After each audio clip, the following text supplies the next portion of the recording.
Yo soy Daniel Luna Soto. Yo nací en Dolores Hidalgo, cuna de la independencia nacional. En este martes,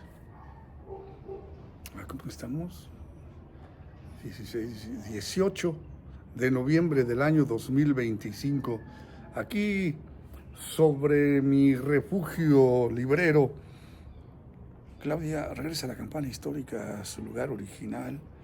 José Alfredo Jiménez, Premio Nobel de Literatura. Este video se llama Que te mantenga el gobierno.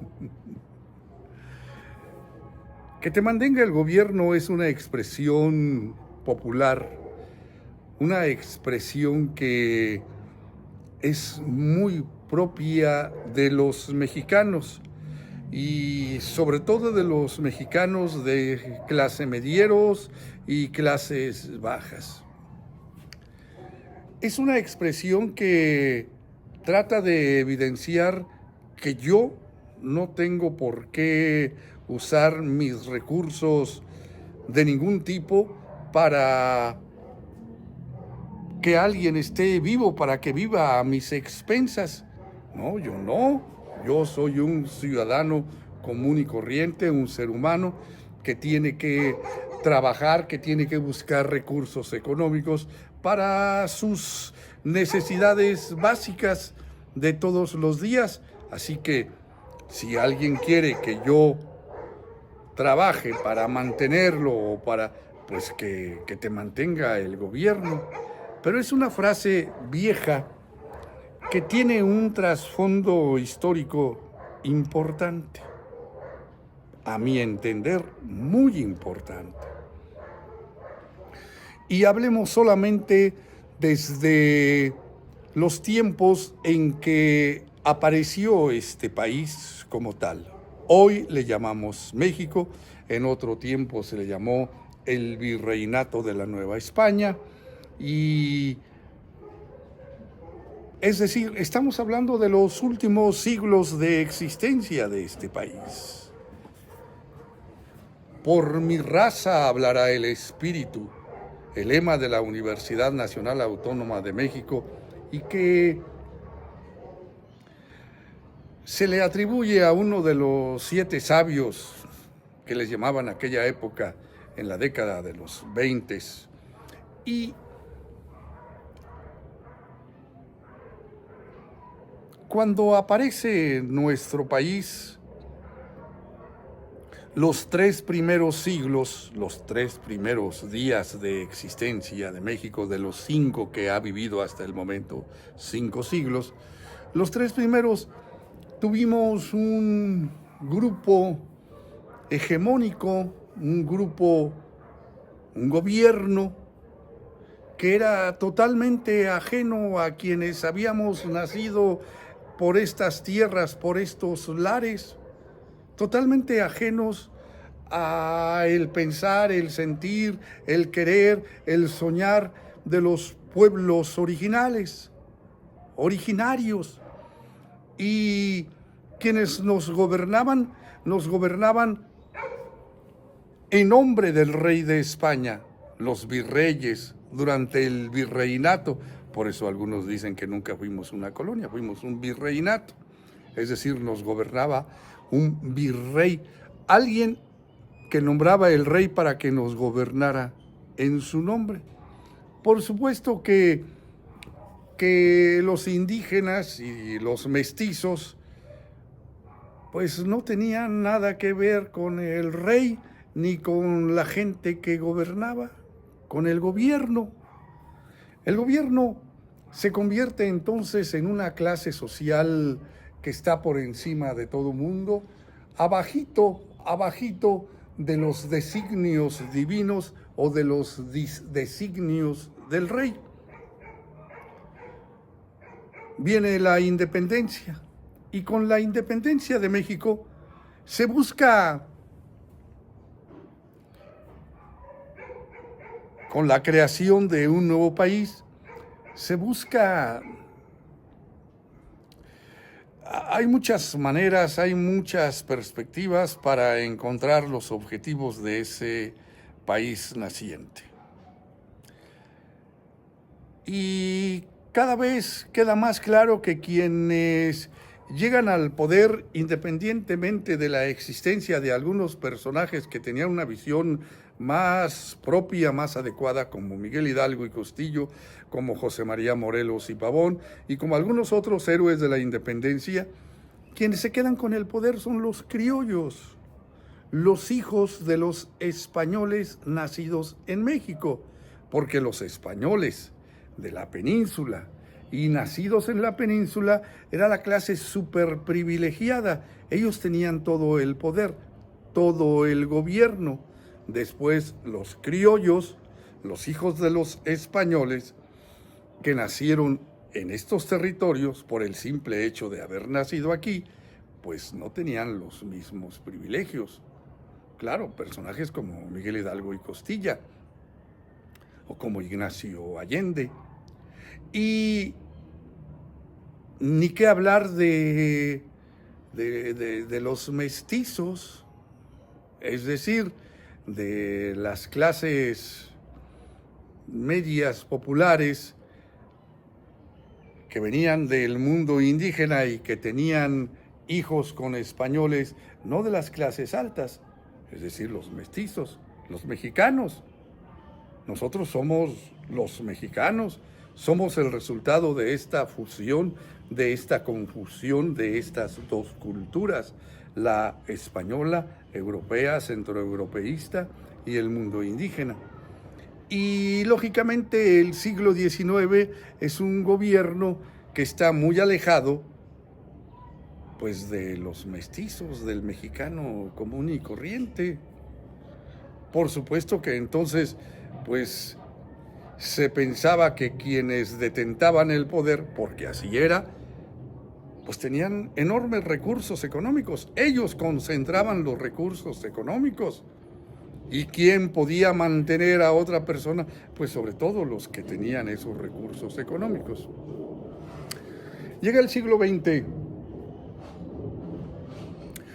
y la misma frase de que te mantenga el gobierno, yo creo que mi abuela, mi mamá Brígida, la mamá de mi papá, tenía muy clara esa idea de que te mantenga el gobierno.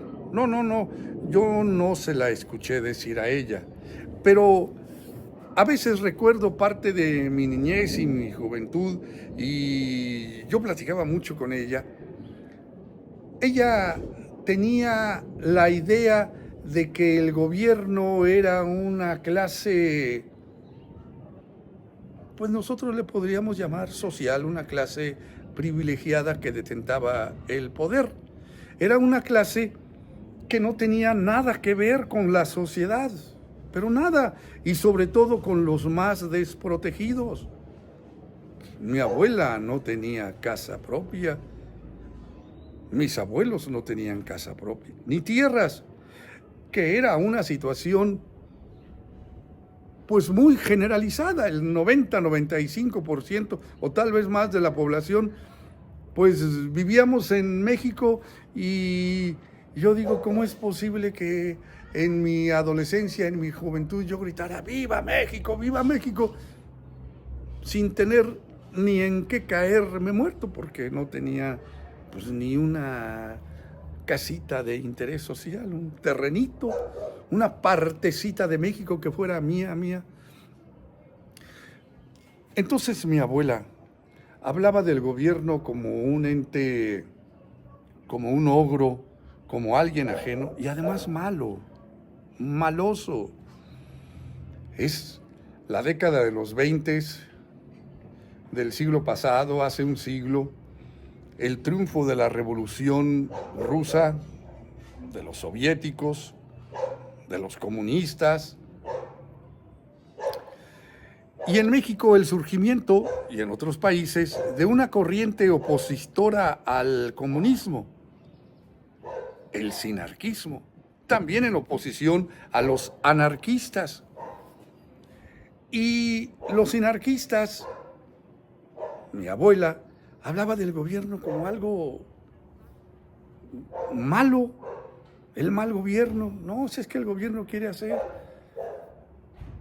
Ya cuando mi papá mi papá, él sí nos repetía la frase, que los mantenga el gobierno, nos decía, estudien para que los mantenga el gobierno. Y ya después que estábamos más o menos grandes y que él aún vivía en la década de los 90 y veía que la mayoría estábamos trabajando en el sector público, decía, pues ya ven, los está manteniendo el gobierno.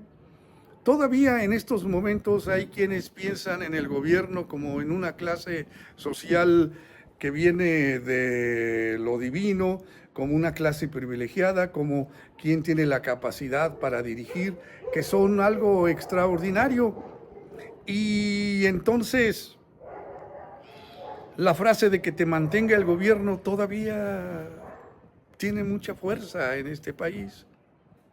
Pero yo digo, el siglo XX, con la dictadura priista, esa idea se afirmó, se confirmó, y entonces la política, el ejercicio del poder, el gobierno, lo hacían los políticos profesionales.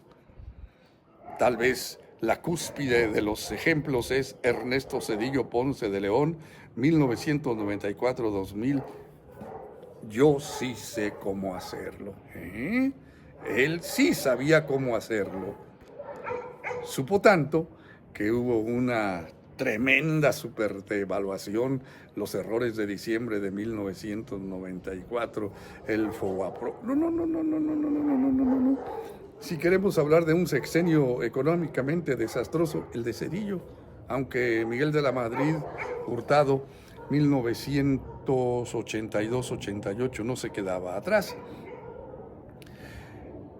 Y entonces ellos fomentaron, los priistas, la idea de que el gobierno era algo... No, eso déjalo en manos de quienes saben. Todavía hay quienes dicen que para ser político, pues tienes que estar preparado, para ser diputado, tienes que tener una capacitación. Pues esta es la misma idea. Ellos sí saben cómo hacerlo. El gobierno. Y con la llegada de Andrés Manuel López Obrador al poder, se cae este sofisma, esta idea. Creo que los mexicanos, un gran porcentaje de la población ya ha entendido, ya ha asumido que el gobierno somos nosotros. Yo soy el gobierno. Yo soy la presidenta de México, yo soy el gobernador del estado, yo soy el presidente municipal. Ellos ejercen esa función porque nos representan, porque con nuestros votos nosotros los ponemos y deberíamos efectivamente, realmente, prácticamente poder hacerlo, quitarles el poder.